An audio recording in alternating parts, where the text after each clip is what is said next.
নমস্কার, নিউজ নামের পর্দায় আপনাদের স্বাগত। আজকে আমরা আসন্ন নির্বাচন নিয়ে চর্চা করব। আজকে আমরা এসেছি বিধায়ক সুদীপ রায় বর্মন, যিনি কংগ্রেসের প্রবীণ নেতা এবং ইন্ডিয়া অ্যালায়েন্সের একজন কনভেনার ত্রিপুরা রাজ্যের। ওনার সঙ্গে আমরা আজকে এবারের 2024 লোকসভা নির্বাচনের বিষয়, ত্রিপুরার প্রসঙ্গ এবং আজকের রাজনীতি কী সেটা নিয়ে কথা বলবো।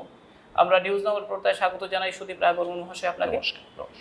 আমরা প্রথমেই জানতে চাইবো যে এইবারের নির্বাচনটা মূলত হচ্ছে বিজেপির কাছে হচ্ছে উন্নয়ন, ডিজিটাইজেশন, করাপশন ফ্রি গভর্নেন্স এবং যে জনমুখী প্রকল্পের বনাম আপনাদের যে ইন্ডি জুটের প্রচার হচ্ছে যে মিস গভর্নেন্স, প্রতিহিংসামূলক রাজনীতি এবং কৃষক বিরোধী সরকার। তো এই প্রসঙ্গে আমি আপনার কাছ থেকে শুধু এটা জানতে চাইবো যে আপনারা এই পুরো প্রেক্ষাপটটাকে কিভাবে ভোটারের কাছে নিয়ে যেতে চাইছেন। না, আমি প্রথমে আপনার সঙ্গে একটা ব্যাপারে ডিসএগ্রি করছি। যে উন্নয়নের কথা বললেন কিংবা অন্যান্য বিজেপির যে ইস্যু নিয়ে নির্বাচনে লড়াই করার কথা বললেন, কোথাও তো প্রচারের মধ্যে এই কথাগুলো শুনতে পাচ্ছি না। তাদের একটা স্লোগান বিকশিত ভারত, আর বাকি সময় তো আমরা ওই রাম রহিমের লড়াই, মন্দির মসজিদের লড়াই, ইন্ডিয়া পাকিস্তানের গল্প, এই নিয়েই তো কথাবার্তা শুনি। আমরা তো চাই আসল ইস্যুর উপর নির্বাচনটা লড়াই হোক। বিজেপি 10 বছর শাসন করে চলছে। আমরা প্রত্যাশা রেখেছিলাম যে ভারতীয় জনতা পার্টির তরফ থেকে प्रोग्रेसिव बोर्ड जनसमक्षे तुले धरबेन जे हम लोग 10 साल में ये काम किया है, अगर हमको मौका मिलता आने वाले 5 साल में हम लोग ये करेंगे। कोথাও তো সেরকম प्रोग्रेसिव बोर्ड কিংবা তাদের ভবিষ্যৎ পরিকল্পনা কি সে নিয়ে আমরা ডিবেট হতে দেখি না, সে নিয়ে কোনো চর্চা হতে দেখি না, রাজনৈতিক বক্তৃতা আমরা শুনি না। নেশন এবং রাজ্য জুড়ে বলছি, প্রত্যেকটি স্টেটের কথাই বলছি। কংগ্রেস কিন্তু ফোকাস অফ অ্যাটেনশন তাদের কোর ইস্যুগুলোতে। আমাদের কোর ইস্যু কি? একদম কারেক্টলি সেড, কৃষকদের প্রতি অন্যায়, বেরোজগারি, কর্মসংস্থান নেই, নিত্য প্রয়োজনীয় জিনিসপত্রের দাম হুহু বেড়ে যাচ্ছে, মানুষের নাগালের বাইরে চলে যাচ্ছে, দেশের অর্থনীতি বিপর্যস্ত, ঋণে আমরা ডুবে যাচ্ছি, ক্রমশই ঋণের বেড়াজালের মধ্যে আমরা প্রত্যেকটি লোক আমরা জড়িয়ে পড়ছি। যারা জন্মাচ্ছে ঋণের বোঝানে জন্মাচ্ছে। অল টাইম রেকর্ড ডলারের সঙ্গে যদি ইন্ডিয়ান কারেন্সি আমরা তুলনা করি, সেটা অল টাইম রেকর্ড 84-র উপরে পৌঁছে গেছে। তো এই ইস্যুগুলো নিয়ে কিন্তু কোনো নির্বাচনটা হচ্ছে না, এটা আমাদের আক্ষেপ। সেই আপনার এই কথা যদি আমি ধরে আলোচনাটা শুরু করি, তাহলে আমি কংগ্রেস নেতৃত্বাধীন ইউপিএ সরকারের 10 বছর পেছনের 2004 থেকে 2014 সাল, এই সময়টাকে যদি ধরি, এই সময়ে যে ইস্যুটা সবার সবচেয়ে বেশি সামনে এসেছিল সেটা ছিল দুর্নীতি, প্রশাসনিক দুর্নীতি, কয়লা কেলেঙ্কারি, স্পেকট্রাম স্ক্যাম। এই সমস্ত স্ক্যাম ছিল যার কারণে বিজেপি সরকারের ভোটের লড়াই করেছিল। কিন্তু তার পরবর্তী যে নির্বাচন, আমরা 2019-এর নির্বাচন দেখলাম বা এবার 2024-এর যে নির্বাচন, আমরা দেখতে পাচ্ছি যে সপ্তম পঞ্চবার্ষিকী পরিকল্পনার সময় যেই বিষয়গুলোকে সামনে আনা হয়েছিল, সেই বেরোজগারির কথা, যেই উন্নয়নের কথা, যে সামাজিক বিকাশের কথা আপনি বলছেন, তাহলে কি আমি এই কথাটাকে এভাবেই বলতে পারি যে তাহলে গত 30 বছরে কি আমরা এই প্যারামিটার থেকে বেরিয়ে আসতে পারিনি? না, আমি একটা কথা বলি, আপনি যেটা দিয়ে শুরু করলেন, 2014 সালে যে ইস্যুতে প্রথমবার মোদী সরকার এলেন, একদম কারেক্টলি বলেছেন যে করাপশন ইস্যু ওয়াজ এ ডমিনেন্ট। এবার আমি বলতে চাই, কয়লা 10 বছর ক্ষমতায় ছিল, কয়লা কাণ্ডে একজনের, আপনি সাংবাদিক মানুষ, আপনি খোঁজখবর রাখেন, একজনকে বলুন কংগ্রেসের অমুক নেতাকে কয়লা কাণ্ডে আমরা গ্রেপ্তার করেছি। স্পেকট্রাম 2G 3G স্পেকট্রামের কথা বললেন, সুপ্রিম কোর্ট ক্লিন চিট দিয়ে ডি রাজাকে, মূল অভিযুক্ত ডি রাজা, সুপ্রিম কোর্ট ওকে ক্লিন চিট দিয়ে যে বেকসুর খালাস করেছে। এটা আসলে কি জানেন, ইউপিএ সরকারের, মনমোহন সিং সরকারের 1 এবং 2 যে ঐতিহাসিক কিছু পদক্ষেপ, right to food security act, right two free and compulsory education, MG NREGA, forest dwellers act, তথ্য জানার আইন, রাইট টু ইনফরমেশন অ্যাক্ট, একের পর এক ঐতিহাসিক জনকল্যাণমুখী সিদ্ধান্ত ইউপিএ সরকার গ্রহণ করছিলেন। যারা ষড়যন্ত্র লিপ্ত হলো, দ্যাট ইজ আজকে মূলত আমরা যাদের নাম উচ্চারণ করি, কর্পোরেট জগতের কয়েকটা নাম উচ্চারণ করি, যখন দেখলো কংগ্রেস তাদের স্বার্থসিদ্ধি হচ্ছে না, কংগ্রেস দ্বারা তাদের স্বার্থসিদ্ধি হচ্ছে না, তখনই তারা কি করলো? তখন তারা মিডিয়াকে ক্রয় করলো, অফুরন্ত টাকা ডাললো, খবরের কাগজ এবং ইলেকট্রনিক্স মিডিয়াকে তারা একের পর এক শেয়ার হোল্ডার হতে থাকলো। এখন তো অধিকার মানে অলমোস্ট অল ইলেকট্রনিক্স চ্যানেল এবং আপনার পত্রিকা এই আদানি আম্বানি তারাই তো কন্ট্রোল করছে, তারাই তো বড় বড় স্টেক হোল্ডার, শেয়ার হোল্ডার। এখন যেহেতু তারা তাদের স্বার্থসিদ্ধি হচ্ছিল না কংগ্রেস দিয়ে, তখন তারা কয়লা ঘোটালা, 2G স্পেকট্রাম, 3G স্পেকট্রাম, আকাশ পাতাল সব কংগ্রেস দুর্নীতি গপ্প বানিয়ে মানুষকে বিভ্রান্ত করতে সক্ষম হয়েছে। আমরা লড়াইটা করছিলাম ইতিবাচক দিক দিয়ে, বিজেপি নেতিবাচক দিকগুলো মানুষকে বিভ্রান্ত করতে সক্ষম হয়েছে এবং আমাদের রেজাল্ট পেয়েছি, আমরা we are ousted from power. Fine, গণতন্ত্রে এটা হতেই পারে, কিন্তু ঠিক 2019-এ কি পুলওয়ামা শহীদ একটা প্রধানমন্ত্রী শহীদদের নামে ভোট চাইতে শুরু করলেন নির্বাচনে। এই সিনারিও বর্তমানে নেই। কাজে কংগ্রেস দল have never compromised with its values, with its ideology and principle, এবং কংগ্রেস সরকার গরিব মেহনতি মানুষ, SC ST OBC, সংখ্যালঘু যারা weaker section of the society, তাদের ওয়েলফেয়ারের কথা মাথায় রেখেই কর্মসূচি তারা তৈরি করে এবং বাস্তবায়ন করে। এটাই তো হচ্ছে আমাদের মূলত চিন্তা ভাবনার মধ্যে ডিফারেন্স। কে না জানে এই যে লড়াইটা কংগ্রেস দল রাহুল গান্ধী, মল্লিকার্জুন খার্গে নেতৃত্বে লড়াইটা করছে, আমরা বলি জাতি জনগণনা কথা আমরা বলি, হ্যাঁ এটা তো ঠিক। স্বাধীন ভারতবর্ষে একবার যেন কাশ্মীর সেন্সাস হয়নি, এই প্রথমবার হয়েছিল 2011 সালে মনমোহন সিংয়ের নেতৃত্বে, ইউপিএ 2 এর জামানায়। এই ফিগারগুলো 2016 সালে 14, 15 এবং 16 সালে রেকটিফাইড হয়ে, প্রথমে যে ফিগারগুলো এসেছিল তার মধ্যে কিছু ত্রুটি বিচ্যুতি ছিল, তারপর এগুলো সংশোধিত হয়ে 7% rectified data is lying with the central government. কংগ্রেসের বক্তব্যটা কি? যে 50% রিজার্ভেশন সিলিংটা তুলে দেওয়ার জন্য, so that SC ST OBC তারা তাদের এই যে 50% ক্যাপটা এটা তুলে দিলে তাহলে মোর অ্যান্ড মোর যারা ডাউন ট্রডেন তারা তাদের অংশীদার হতে পারবে।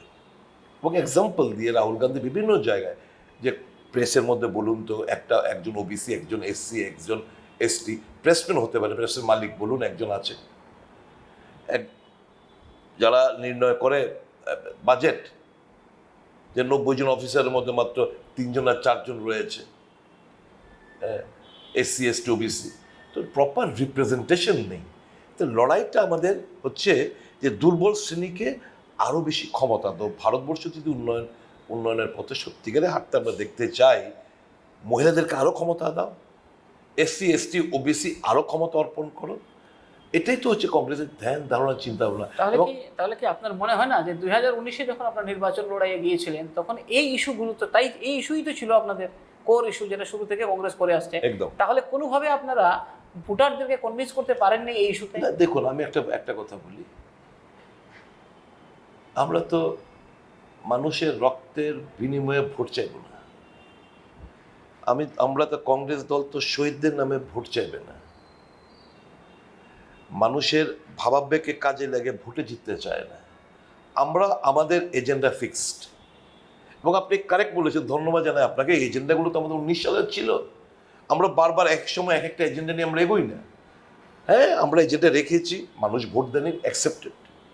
মানুষ তখন ভেবেছিল পুলওয়ামার মতো এত বড় হত্যাকাণ্ড নরেন্দ্র মোদী সাহেব শহীদদের প্রতি ভোট দিচ্ছে, ভাবাবেগ মানুষ ভোট দিয়ে দিয়েছে। এখন যদি ভগবান না করুক,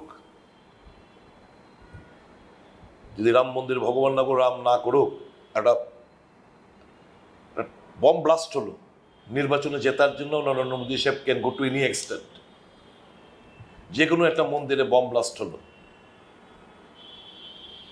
কি হবে? হিন্দু মুসলমানের খেলাটা খেলতে পারবে, পোলারাইজেশন করতে পারবে। তো এরা তো দেশের মানুষের রক্তের বিনিময়ে তারা নির্বাচনে জিততে চায়। কংগ্রেস ইজ ভেরি ক্লিয়ার যে this is our stand point, this is our what we intend to do. আমরা এই করতে চাই, it's up to you whether you will vote for us or not.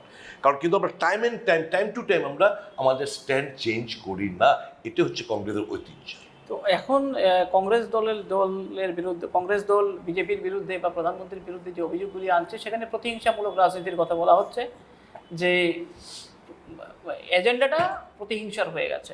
তো আমি আপনার কাছে একটা কথা জানতে চাইব, যে যদি এরকমই পরিস্থিতি হয়ে থাকে, যদি প্রতিহিংসার রাজনীতি হয়ে যায়, তাহলে আদালত আছে, বিচার ব্যবস্থা আছে, গণতন্ত্র বেঁচে আছে, গণতন্ত্রের মাধ্যমগুলি কাজ করে। যতই বলুক মিডিয়া বিক্রি হয়ে গেছে, তারপরেও মিডিয়া বেঁচে আছে, রাজনৈতিক দল বেঁচে আছে, সংসদ বেঁচে আছে, অ্যাসেম্বলি বেঁচে আছে। তাহলে কি এরকম মনে হয় না যে কথাটা থেকে, যে গণতন্ত্র শব্দটাকে ব্যবহার করে আপনারা গণতন্ত্র বাঁচাও স্লোগান দিয়ে, গণতন্ত্র মানে যদি ভোট প্রদান করা হয়, সেই ভোট তো আপনার নর্থ কোরিয়াতেও হয়, সেই ভোট তো রাশিয়াতেও হয়, সেই ভোট তো বিভিন্ন স্বৈরাচারী দেশগুলোর মধ্যেও হয়। হ্যাঁ,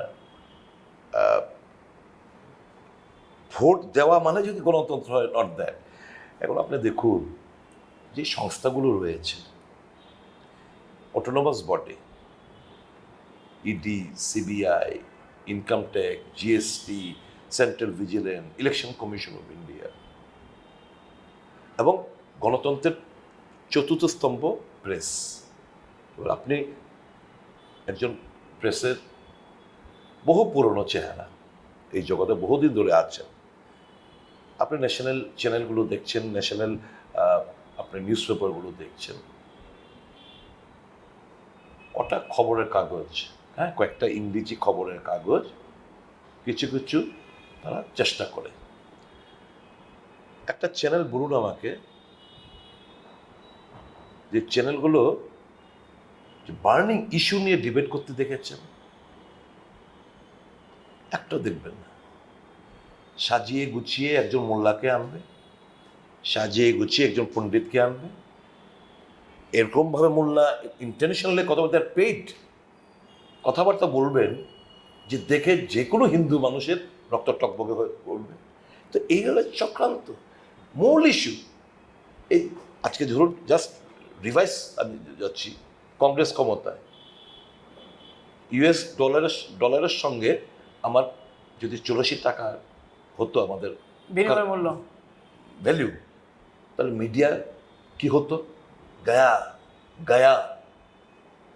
যদি আজকে বেকারত্ব যেই জায়গায় গিয়ে ঠেকেছে, তার পার্সেন্টেজ যেই জায়গায় গিয়ে রয়েছে, এবং ফ্রিডম অফ প্রেসে 167th র্যাঙ্ক, আরও নেমেছে, বর্তমানে 167th র্যাঙ্ক ইন্ডিয়ায় রয়েছে। হাঙ্গার ইন্ডেক্স দেখুন, সমস্ত ইন্ডেক্সগুলো দেখুন, এইগুলো নিয়ে কটা ডিবেট আপনি বলুন, সত্যিকারে বুকে হাত দিয়ে বলুন, কটা ডিবেট আপনি একটা চ্যানেল ডিবেট দেখেছেন? কি ডিবেট? ওই মথুরা, ওই জ্ঞানব্যাপী মাস্ক, ওই আর্কিওলজিক্যাল সার্ভে অফ ইন্ডিয়া কি খোদাই করে কি পেলো না পেলো, পাকিস্তানের সাথে ইন্ডিয়ার, আরে সব foreign policy change, other than Bangladesh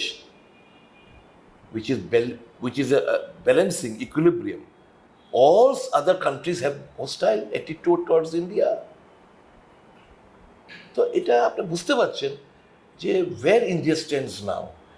Forget about কোনো সময় এর আগে ইন্ডিয়া ভারতবর্ষের একটা সুনাম, সর্ববৃহৎ গণতান্ত্রিক দেশ ভারতবর্ষ, আমাদের গর্ব, আপনার গর্ব, সকলের, ভারতীয় হিসেবে সকলের গর্ব। এখন ভারতবর্ষের গণতন্ত্র নিয়ে আমেরিকা কথা বলতে শুরু করেছে, ছেড়ে দিন। জার্মানি কথা বলতে শুরু করেছে, ছেড়ে দিন। ইউনাইটেড নেশনস, রাষ্ট্রসংঘ কথা বলতে শুরু করেছে। তো তার মানে কি? নির্বাচনের প্রাক মুহূর্তে কংগ্রেসের ব্যাংক অ্যাকাউন্ট ফ্রিজ করে দাও, কংগ্রেসের সঙ্গে আতাতে গেছে কেজরিওয়াল, তাকে জেলে পুরে দাও, তো প্রথম সারির নেতৃত্বকে ঢুকিয়ে দাও। একজন গতকালকে বেল পেয়েছে, বলছে 6 মাস ধরে তুমি ওকে জেলে রেখেছো, কি মানি লন্ডারিং কেসে কত টাকা সিজ করেছো, কত টাকা উদ্ধার করতে পেরেছো? কিছুই না, তাকে বেল দিয়ে দিয়েছে। সেম আরেকজন মুখ্যমন্ত্রী ছিলেন আমরা ঝাড়খণ্ডের, ওনাকে অ্যারেস্ট করেছে। এ তো প্রতিহিংসা পরায়ণ যদি হয়ে রাজনীতিটা করে। এখন মহারাষ্ট্রে গিয়ে 2 দিন আগে বললেন, আমার এক্সাক্ট ফিগারটার মনে নেই, তবে 75,000 কোটি টাকা বোধহয় এনসিপির বিরুদ্ধে, অজিত পাওয়ারের বিরুদ্ধে বললেন উনি। 2 দিন বাদে অজিত পাওয়ার বিজেপি ওয়াশিং মেশিনে ঢুকে সাফেদ হয়ে বেরিয়ে আসলেন, মানে এনডিএতে বিজেপিতে যোগদান করলো, এনডিএর শরিক হলো, বাস।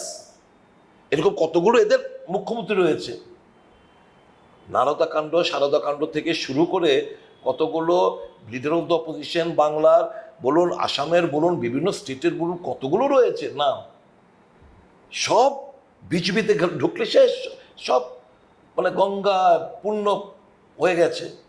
আর অন্য দলে থাকলে এরা কয়লা। এটা তো হতে পারে না, এইভাবে তো গণতন্ত্রকে কতল করতে দেওয়া যেতে পারে না। আমার বিশ্বাস মানুষ এবার একটা সঠিক নির্ণয় নেবে। আপনিও কংগ্রেসে ছিলেন, তারপরে আপনিও বিজেপিতে জয়েন করেছিলেন, আপনি বিজেপির মন্ত্রীও ছিলেন, আপনি 13 মাস মন্ত্রিত্ব করেছেন। তো কংগ্রেসটা ছেড়ে যখন বিজেপিতে গিয়েছিলেন, তখনও নিশ্চয়ই আপনি এই জিনিসগুলো আপনার মাথায় ছিল? না, অনেস্টলি স্পিকিং, আমি তো আমার তো ধারণা ছিল অটল বিহারী বাজপেয়ী। অটল বিহারী বাজপেয়ী, ঠিক আছে, উন্নতটা আমরা যখন কংগ্রেস করতাম, অটল বিহারী বাজপেয়ীর প্রতি আমাদের সকলের একটা শ্রদ্ধা ভক্তি ছিল। তো নিশ্চয়ই এই দলটা বোধহয় ওই অটল বিহারী, এলকে আদবানিদের, মুরলী মনোহর যোশীদের লাইনেই বোধহয় চলবে। গিয়ে তো দেখলাম মানে এত বড়, only one man's voice is hard. এক ব্যক্তির কথা শুনতে হবে, এক ব্যক্তির চিন্তা ভাবনা ইমপ্লিমেন্ট হবে, এর বাইরে কেউ কিছু না। এ তো হতে পারে না, এটা তো গণতন্ত্রের নমুনা না। কাজেই তখনই উপলব্ধি হয়েছে যে না, এটা তো একটা ফ্যাসিবাদী সরকার, ফ্যাসিবাদী দল, কারোর কোনো কিছু বলার কোনো অধিকার নেই। এই যে যারা রয়েছেন বিজেপিতে, they are all suffocating, they all are suffocating. Yes, they are earning money, probably money is their main motto in life. To enjoy power is probably their main motto in life. আমাদের তো রাজনীতিটা সেজন্য করা না। আমার তো রাজনীতি আশা কিংবা রাজনীতি করা যে টু হ্যাং অ্যারাউন্ড ইন পাওয়ার, যেটা প্রদ্যুৎ কিশোর দেব বর্মারা করলেন, যে ক্ষমতায় যেতে হবে, ক্ষমতার সঙ্গে থাকতে হবে। We thought the reverse. আপনি বলতে পারেন তোমরা বোকা, হতে পারি বোকা, কিন্তু our voice always stood for the people.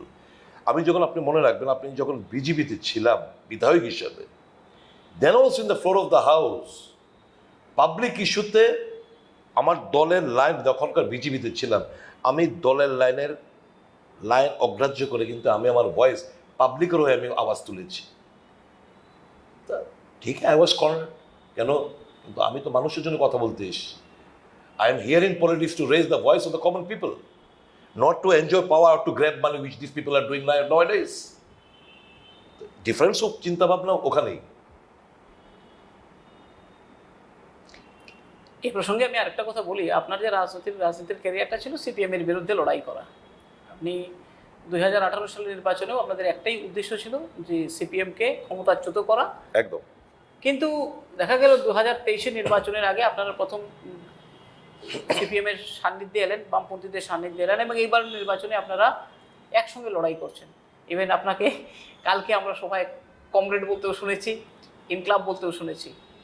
তো আপনার কি মনে হয় না যে কংগ্রেসিদের, যারা কংগ্রেসি লোক, যারা কংগ্রেসি হার্ডকোর কংগ্রেসি, যারা জাতীয়তাবাদে বিশ্বাস করতেন, যারা গাই বাছুরের রাজনীতি করেছেন, তারা এই জিনিসটাকে গ্রহণ করতে পারবে?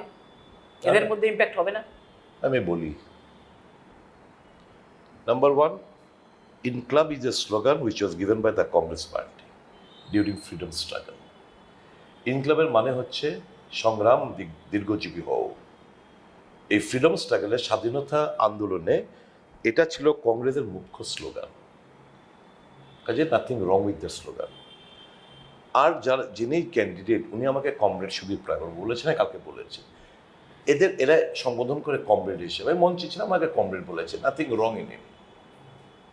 Comrade is a friend. Is a friend. Yes. So obviously now we are fighting as a friend these elections. হ্যাঁ, 2018-তে বিজেপিতে গেছিলাম সিপিএমকে ক্ষমতাচ্যুত করার জন্য। দেখুন, ideologically Congress secular, left is secular. Ideologically we believe in socialism.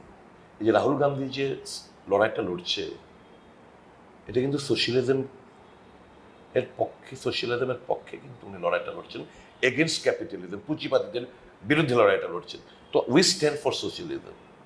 তাহলে সেকুলার, সোশ্যালিস্ট অ্যান্ড ডেমোক্রেটিক, গণতান্ত্রিক। কংগ্রেস গণতান্ত্রিক একটা দল, সিপিএম একটা গণতান্ত্রিক দল। তো ideologically there is no difference. হ্যাঁ, যে লড়াইটা যেটা ছিল সেটা হচ্ছে কর্মসূচির লড়াই। কর্মসূচি আমাদের চিন্তা ভাবনা, এই কর্মসূচি এরকম করলে বেটার, এরা ভাববে না আমরা ওই রকম করলে বেটার। লড়াইটা তো কর্মসূচির লড়াই। লড়াইটা তো কে কাকে বেটার পারফরমেন্স দিয়ে জনগণকে সেবা করবে, সেটার লড়াই। হ্যাঁ, এক প্রকারে 25 বছর এরা ক্ষমতায় ছিল, মানুষও চাইছিল একটা চেঞ্জ। যে কথাটা ওনারা বলেন যে সিপিএম কি এই রাজ্যে আমরা এনেছি, এটা আমি বলতে পারবো না। তবে হ্যাঁ, বিজেপিকে যে এ রাজ্যে আমরা এনেছি এটা আমি নির্দ্বিধায় বলতে পারি।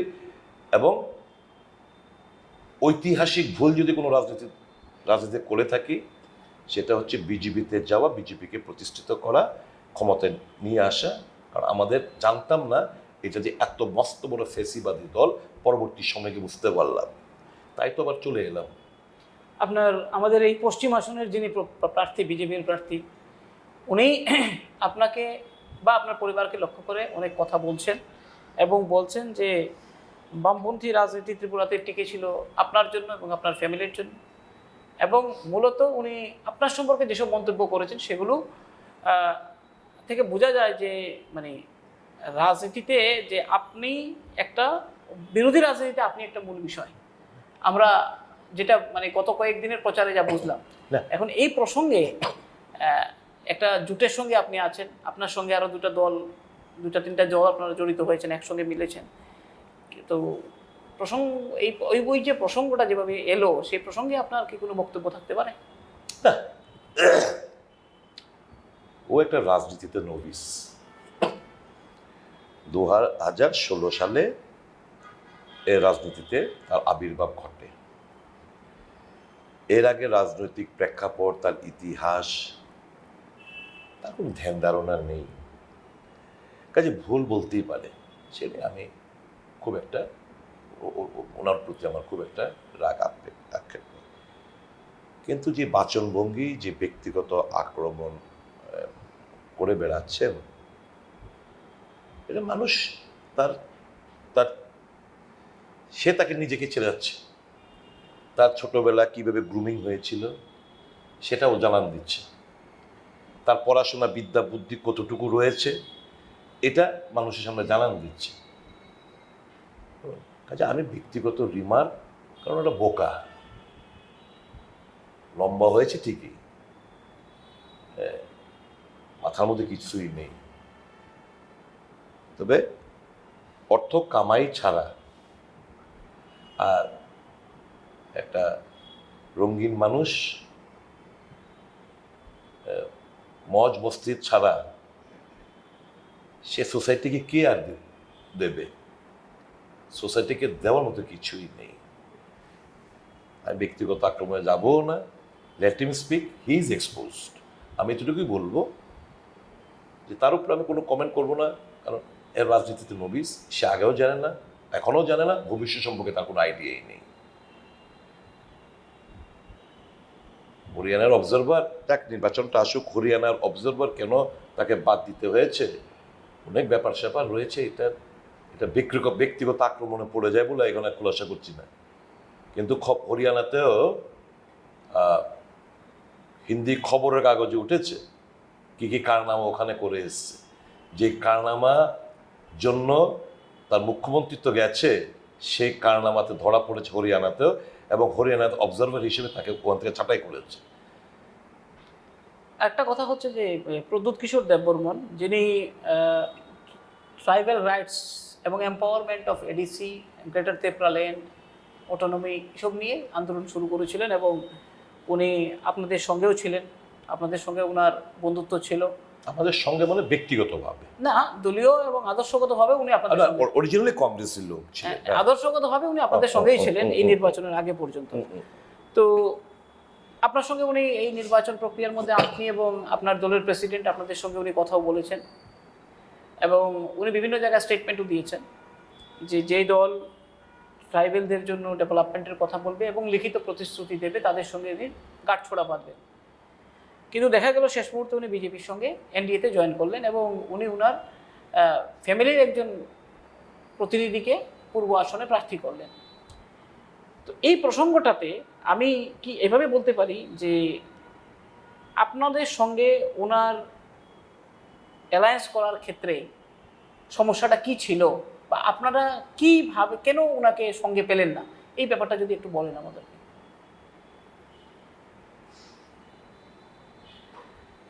উনি মানুষকে মহারাজ বলে সম্বোধন করতেন। ওনার এই অ্যাক্টিভিটিস দিয়ে উনি মহারাজ না, মহাজন, উনি প্রমাণ করে দিয়েছেন।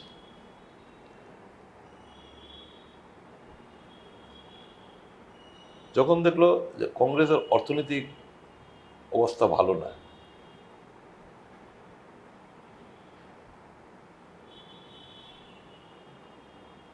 তখনই সিদ্ধান্ত নিল যে একটা কলা পাতা তৈরি করে তিপ্রাসা তোকে বেকুফ বানিয়েছে, আরো বেকুফ বানাই, আর তিপ্রাসা বিক্রি করে নিজের আখের গুছাই। এটাই করলেন উনি। 2023 সালের বিধানসভা নির্বাচনেও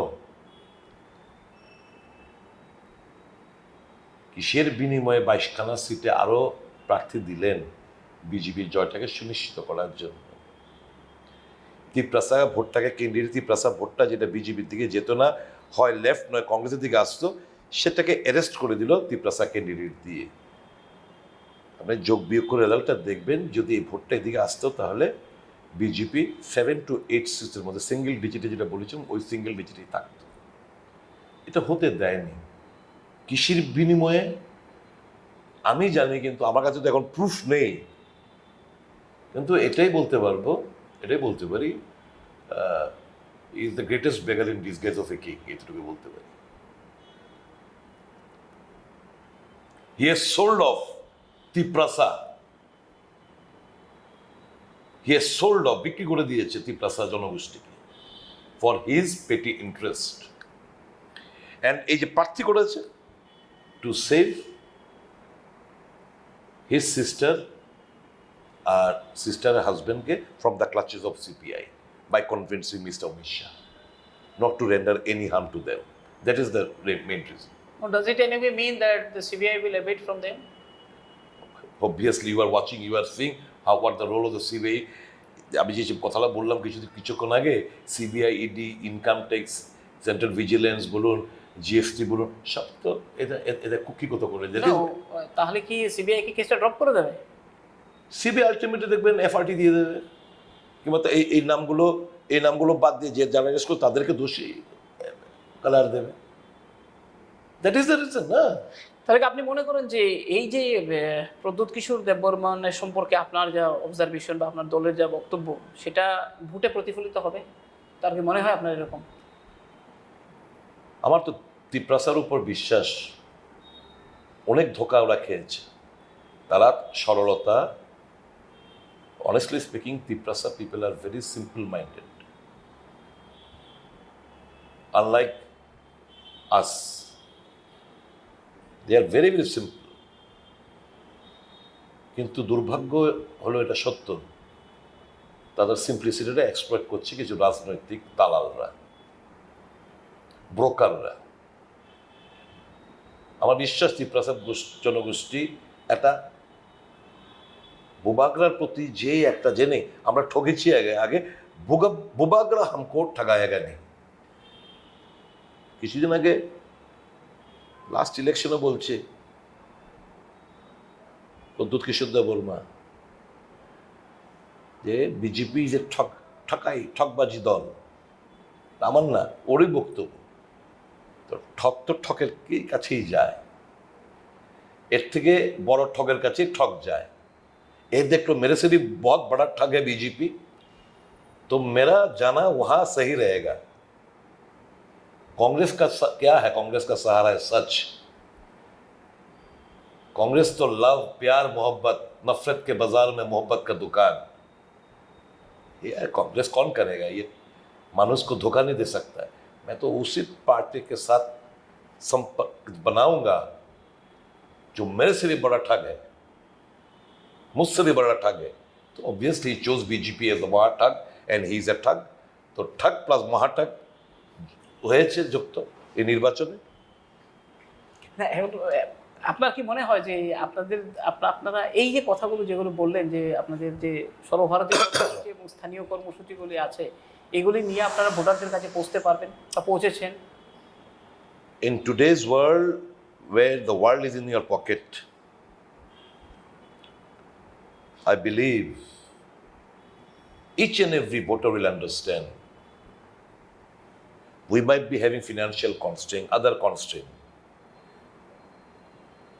but the voters are very, very sharp.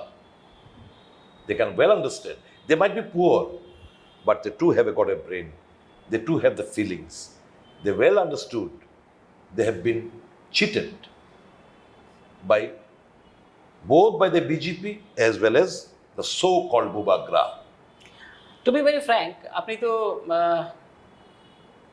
18তে বিজেপির সঙ্গে ছিলেন, তারপরে আপনি বিজেপির সঙ্গ ছেড়েছেন, কংগ্রেসে যোগদান করেছেন। আপনার কি মনে হয় না যে আমাদের রাজনীতিতে সরকার পরিবর্তন হয়েছে, দল পরিবর্তন হয়নি? কিন্তু আপনারা আজকে যেই প্রেক্ষাপটে রাজনীতিটা করতে পারছেন বা যেরকম করতে পারছেন, আপনার কি মনে হয় না যে বিজেপিটা অনেক বেশি ডেমোক্রেটিক? হ্যাঁ, বিজেপিটা ডেমোক্রেটিক মনে হয় না? আপনি সাতখণ্ড রামায়ণ পড়ার পর সীতাকার বাপ যদি জিজ্ঞেস করেন, প্রশ্নটা হয়ে গেছে এরকম। BJP doesn't believe in democracy. আপনি 2023-এর নির্বাচনের আগে যে পুরো নির্বাচন হয়েছিল আমাদের, যেগুলোতে আপনাদের অভিযোগ ছিল, সেগুলো ছেড়ে যদি আপনি আসেন, সরকারটা পরিবর্তন হয়েছে, দলটা পরিবর্তন হয়নি। আপনার কি মনে হয় না যে আজকে যেভাবে আপনার রাজনীতি করছে সেটা একটা ডেমোক্রেটিক অ্যাম্বায়েন্স আছে? কেন? We are not afraid. There are অসন্তুষ্ট বিজেপির মধ্যে প্রচুর, কিন্তু আসতে পারছে না, বেরিয়ে আসতে পারছে না। ভাই, মিসইউজ হবে, ডিসপ্রপোর্শনেট প্রপার্টি অ্যাকুমুলেট করেছে। व्हाट वी हैव, हमारा क्या बिगड़ लेगा? कौन सा संस्था क्या बिगाड़ेगा हम लोगों का? है ही नहीं कुछ, तो क्या बिगाड़ेगा? सच का सहारा इससे बड़ा कोई चीज नहीं है। আপনার কি মনে হয় না যে 2023-এর নির্বাচনের আগেও আপনারা যেরকম প্রচারের ক্ষেত্রে যে সমস্যার সম্মুখীন হয়েছিলেন, এই লোকসভা নির্বাচনের আগে পরিস্থিতি একটু পাল্টেছে? মনে হয় কি হয় না? না, দেখুন একটা কথা বলি, to be very honest, yes, there is a difference during the regime of Mr. Biplab Kumar Dev and the present regime under the leadership of Mr. Manik Shah, the Chief Minister. He's trying his best, there is no doubt about it. এটা সত্যি কথা যে এই bike বাহিনী, helmet বাহিনী, তারপরে আরও যা যা ছিল, আতঙ্ক এখনো মানুষের মনে রয়েছে। এর আবির্ভাবের ঘটনা, বিপ্লব দেব ক্যান্ডিডেট হওয়ার পর আবার না বাইক বাহিনী, আবার না হেলমেট বাহিনী, কত কি নাম দিল। এরা না আবার অত্যাচার শুরু করে, বাড়ি বাড়ি গিয়ে আগুন দেয়, মারপিট করে, সন্ত্রাস করে, তার অজানা আতঙ্ক তারা করে বেড়াচ্ছে। Fact of the matter is, Manik babu ক্ষমতা বসার পর এটা কিন্তু উনি কন্ট্রোল করতে পেরেছেন। How long he can sustain, that is a big question, because all the notorious gang they have congregated. এখন আপনি জানেন আমি তো কিছু কিছু অফিসার সঙ্গে তো আমার সম্পর্ক নেই তা না, ফোন করে ক্যান্ডিডেট হয়েছে, कैसे हो आप, हाँ 7-8 महीना और इंतजार करो, मैं आ रहा हूँ दोबारा। अच्छा सुनो, इसलिए फोन किया, वो वाला वो देख लेना, এই ধরনের ফোনে কথাবার্তা বলছি।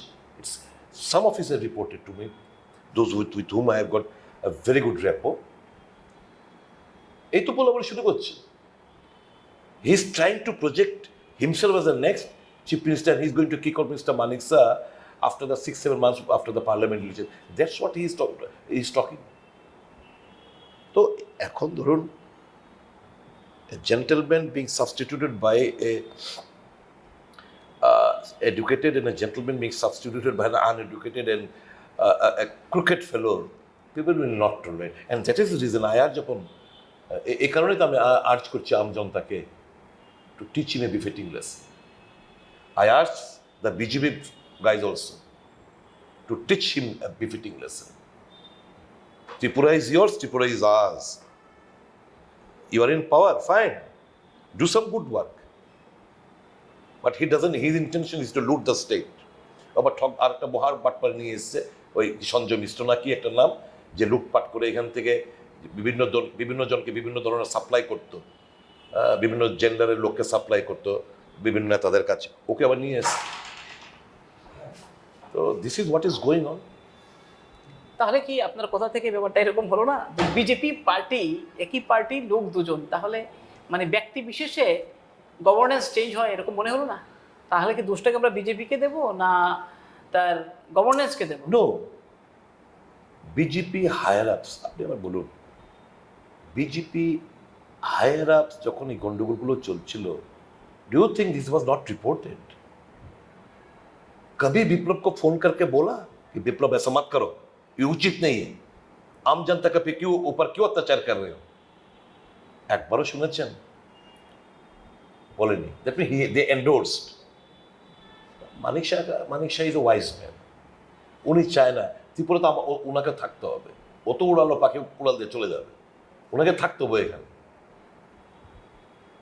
তো এডুকেশন এবং फैमिली बैकग्राउंड तो কথা বলে না, जिसका परवरिश कुछ हुआ नहीं सही मायने में, वो उसके what do you expect from him?